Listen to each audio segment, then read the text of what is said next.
A naked Adam and Eve, early Homo sapiens, however you believe it unfolded. Either way, our ancestors filled some portion of their evenings staring up at the majestic, deep, dark nighttime sky, Earth at their back, myriad stars, including the Milky Way above, wondering about their lives and the meaning of it all. Introductory human beings developing their nascent cognitive abilities while contemplating the cosmos and the mystery of their very own minds. Unadulterated, all natural thinking. Minds before the malaise of modern day fears. Sure, there were some predators, no doubt, rival tribes, threats of tooth and claw. But outside of those concerns, they, the prehistoric us, were enmeshed in the vast expanse of their environment, part of the terrestrial landscape, a sensory gazpacho of one, an all-natural matrix. For over 30 years now, probably even longer subconsciously, I've been thinking about the initial, fundamental, and therefore essential human intellect. I wanted to go all the way back, to get back to the basics, the kickoff of human cognition, the days of fledgling all-natural brains, authentic fusions of mind and environment, where the definition and separation of outer and other hadn't yet retreated to the concretized and stilted sense of self most of us now possess. Minds enlightened in their own way. They were pretty dialed in. Long before Einstein and quantum physics compelled us to recognize our status as collapsed wave functions of ubiquitous universal energy, our ancestors, they knew, they felt the connection. Living full spectrum, marionated in the world around them, they were all natural, fully integrated beings.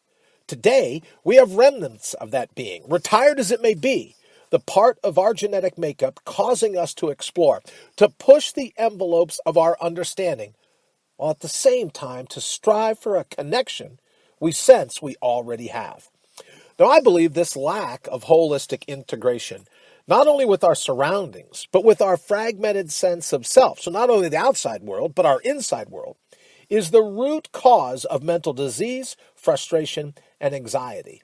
Estranged from the deepest parts of ourselves, the good and the not so mucho, the sparkling summits and the buried shadows, the alabaster and the anathema, the yin and the yang, battling for a supremacy in a mind that was built to accommodate both.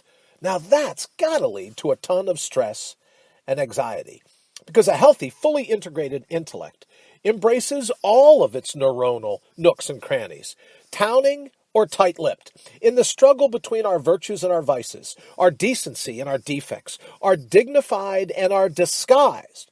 All natural thinking hunts for the middle path within us, between T.S. Eliot's heaps of broken images and the anthropologist Gregory Bateson's pattern that connects.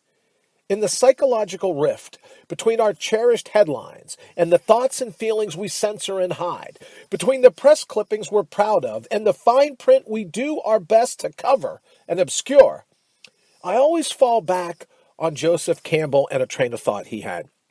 In the Arthurian legend of the Holy Grail, the chalice was constructed and transported to earth by the middle angels, those that sided neither with God nor with Satan, those that took the middle path. Seems well-being, all-natural being, is when we wholeheartedly embrace our physical surroundings and the holes we cover over in our own psyche, accepting and synthesizing our best parts with our less than best parts, and the gradation of goodies in between, melding the sacrosanct with the idiosyncratic, breathing and gasping at the heralded and the hushed, truly hones the human head and heart. Any steps to a higher self must begin at the basement floor. Our bling with our blotted make us who we are. The vogue with the veiled, the wild with the well-bred, all good, all bad, all in.